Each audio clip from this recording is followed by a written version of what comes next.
ലൈവിൽ ഇപ്പോൾ നമ്മുടെ റാങ്കിങ് ടാസ്ക് അവസാനിച്ചിരിക്കുകയാണ്. വൻ കോമഡി ആയിരുന്നു.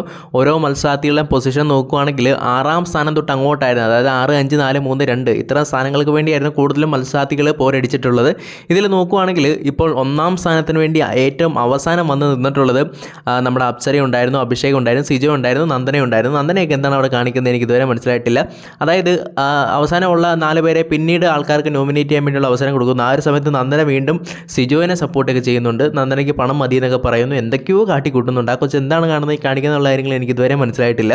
എന്തായാലും ടാസ്ക് അവസാനിക്കുന്ന സമയത്ത് 1ാം സ്ഥാനത്ത് വന്നിട്ടുള്ളത് എല്ലാവരും മജോറിറ്റി സപ്പോർട്ട് കിട്ടിയിട്ടുള്ള അഭിഷേകിനാണ്. അങ്ങനെ അഭിഷേക് 1ാം സ്ഥാനത്ത് വന്നിട്ടുണ്ട്. 2ാം സ്ഥാനം ജിൻഡോ വന്നിട്ടുണ്ട്. 3ാം സ്ഥാനം നോക്കുവാണെങ്കിൽ അർജുൻ, ശ്രീതു, 4ാം സ്ഥാനം ശ്രീതു, 5ാം സ്ഥാനം ഋഷി, 6 സായി, 7 അൻസിബ, 8 രശ്മിൻ, 9 നോറ, 10 ജാസ്മിൻ, 11 സിജോ, 12 അപ്സര, 13 നന്ദന. ഈ 6ാം സ്ഥാനം